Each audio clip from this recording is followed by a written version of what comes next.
Number one channel के number one show साजिश में आपका स्वागत है। मैं हूं आपके साथ सपना शुक्ला। आज बात सबसे पहले इजराइल की। रिपोर्ट है कि इजराइल ने युद्ध की कई बातों को छुपाया है दुनिया से। दावा किया जा रहा है कि हमास से लड़ते हुए इजराइल के इतने ज्यादा सैनिक मर गए हैं कि सही आंकड़े तक नहीं जारी किए जा रहे हैं। रिपोर्ट तो ऐसी भी है कि इजराइल ने जितने सैनिकों के मरने की बात मानी है उससे 10 गुना ज्यादा फौजियों की मौत वहां हुई है।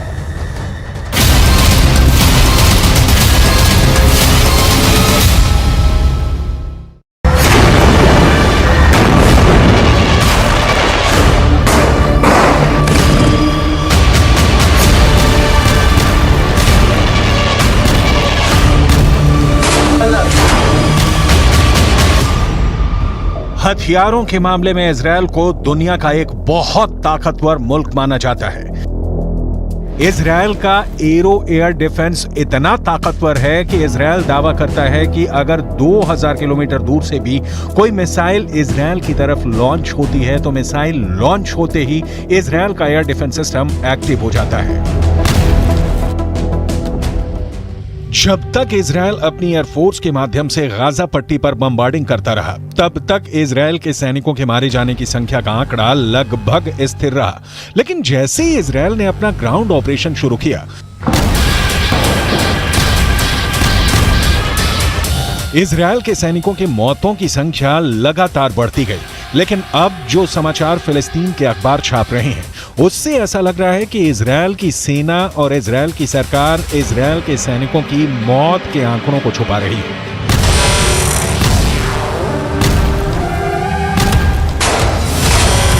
फिलिस्तीन क्रॉनिकल नाम के एक अखबार ने इजरायल के मिलिट्री सिमेट्री यानी इजरायल के सैन्य कब्रिस्तान यानी वो जगह जहां पर इजरायल के सैनिकों को दफन किया जाता है, उस जगह के डायरेक्टर डेविड वार्नर बरूच का एक इंटरव्यू छपा है। इस इंटरव्यू में इजरायल की मिलिट्री सिमेट्री के डायरेक्टर डेविड वार्नर ने कहा है कि इजरायल के अंदर हर घंटे एक इजरायली सैनिक का शव कब्रिस्तान में दफन होने के लिए आ रहा है।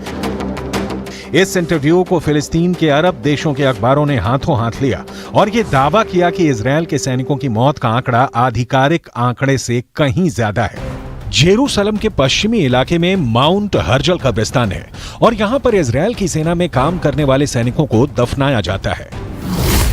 मिडल ईस्ट मॉनिटर नाम की एक और न्यूज वेबसाइट में इस कब्रिस्तान के डायरेक्टर डेविड ओरेन का बयान छपा है। पिछले 48 घंटे में 50 इजरायली सैनिकों को दफनाया गया है। यह चौंका देने वाली बात है क्योंकि इजरायल ने दावा किया है कि 7 अक्टूबर से अब तक इजरायल के करीब 400 सैनिक मारे गए हैं। इनमें से करीब 80 सैनिक गाजा के ग्राउंड ऑपरेशन में मारे गए हैं। करीब 10 सैनिक लेबनान के बॉर्डर पर हिजबुल्लाह से लड़ते हुए मारे गए हैं और 300 से ज्यादा सैनिक 7 अक्टूबर और उसके बाद एक हफ्ते तक इजरायल के अंदर हमास के आतंकवादियों से सीधे लड़ते हुए मारे गए हैं। लेकिन फिलिस्तीन के अखबारों का दावा है कि ग्राउंड ऑपरेशन में इजरायल के सैनिकों के मारे जाने की संख्या आधिकारिक आंकड़ों से कहीं ज्यादा है।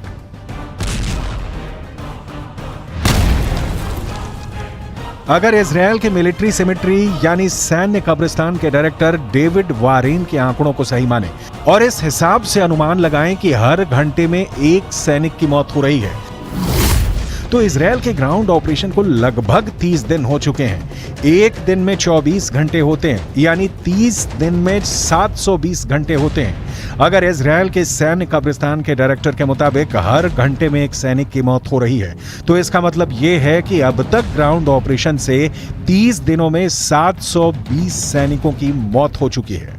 यह सिर्फ एक अनुमान है, इसकी पुष्टि नहीं की जा सकती है। इतना ही नहीं, हिजबुल्लाह ये दावा करता है कि लेबनान के बॉर्डर पर जो जंग चल रही है उसमें हिजबुल्लाह के 80 लड़ाके मारे गए हैं, जबकि इजरायल के करीब 10 सैनिक मारे गए हैं। जबकि हिजबुल्लाह को सपोर्ट करने वाले देश ईरान के सर्वोच्च नेता खामनेई भी ये बयान जारी कर चुके हैं। इजरायल के ज्यादा सैनिक मारे गए हैं, लेकिन इजरायल आंकड़ों को छुपा रहा है। अब ऐसे में सवाल ये उठता है कि क्या वाकई में इजरायल की सेना अपने मारे गए सैनिकों के आंकड़ों को छुपा रही है? इजरायल की सेना प्रोपेगेंडा वॉर में हमेशा सबसे आगे रहती है और आज भी इजरायल और हमास के युद्ध में अगर देखा जाए तो हमास के पक्ष में बात करने वाले गाजा पट्टी के फिलिस्तीनी पत्रकारों की हालत बहुत ज्यादा खराब है। गाजा पट्टी के अंदर लगातार हुई बमबारी में अब तक करीब 45 पत्रकार मारे जा चुके हैं जो फिलिस्तीन के मुद्दे को कवर कर रहे थे। अब ऐसी स्थिति में गाजा के संचार तंत्र पर इजरायल का 75% कब्जा है और इजरायल जो चाहता है वही सूचना गाजा से बाहर निकलती है, क्योंकि गाजा के अंदर इजरायल की सेना अपनी पकड़ को मजबूत कर रही है। और जहां तक इजरायल के सैनिकों के मारे जाने की संख्या का सवाल है, तो यहाँ एक और बात जाननी जरूरी है कि इजरायल की डिफेंस फोर्स खुद को एक सुपीरियर आर्मी यानी सर्वश्रेष्ठ सेना की तरफ प्रस्तुत करती है और ऐसे में वो कभी नहीं चाहेगी कि वो अपने सैनिकों की मौत के ऐसे आंकड़े पेश करे जो दुश्मनों के मुकाबले ज्यादा हो। लेकिन यहाँ पर नोट करने वाली बात यह भी है कि इजरायल की ये सैन्य नीति है कि वो हमेशा दुश्मन के 10 गुना आदमी ज्यादा मारता है। और अब तक के आंकड़ों पर गौर करें तो गाजा के अंदर 15,000 से ज्यादा लोग मारे जा चुके हैं और करीब 7,000 लोग मलबे में दफन हैं। इनमें से मारे गए बच्चों की संख्या तो करीब 7,000 हो चुकी है। यानी गाजा में एक बहुत बड़ा नरसंहार हो रहा है। लेकिन उसके बाद भी अमेरिका के नेशनल सिक्योरिटी काउंसिल के प्रवक्ता जॉन किर्बी ने पत्रकारों के सामने एक प्रेस कॉन्फ्रेंस में यह कहा है कि गाजा पट्टी में कोई नरसंहार नहीं हो रहा है। ये पूरा बयान आपको सुनाएंगे और इसके आगे आपको ये भी बताएंगे कि कैसे जॉर्डन भी गाजा पट्टी के जख्मों पर नमक छिड़क रहा है। लेकिन सबसे पहले अमेरिका के उस पाखंड के बारे में बताना जरूरी है जो बिल्कुल साफ नजर आ रहा है। यूक्रेन और रूस के युद्ध में जब पुतिन की मिसाइल यूक्रेन पर कहर बनकर टूट रही थी और करीब 1000 यूक्रेनी बच्चे हताहत हुए थे, तब अमेरिका ने यह कहना शुरू कर दिया था कि पुतिन नरसंहार कर रहे हैं। लेकिन गाजा पट्टी के अंदर हजारों मौतों के बाद भी अमेरिका इसे नरसंहार नहीं मान रहा है। यह अमेरिका के दोहरे मापदंडों का बुक टेक्स्ट एग्जाम्पल है।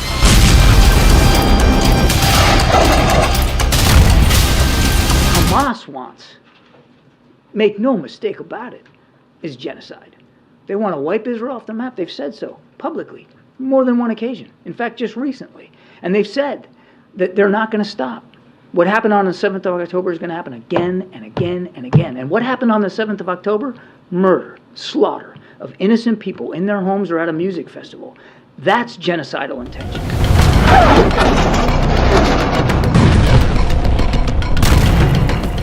मलेशिया के प्रधानमंत्री अनवर इब्राहिम ने कहा है कि यूक्रेन की घटनाओं को नरसंहार मानना और गाजा पट्टी की मौतों को नजरअंदाज करना वैश्विक पाखंड है।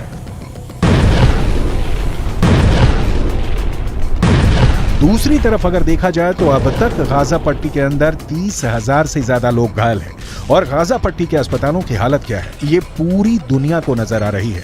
जॉर्डन ने गाजा पट्टी के घायल लोगों के लिए इजिप्ट के अंदर एक फील्ड हॉस्पिटल बनाया है।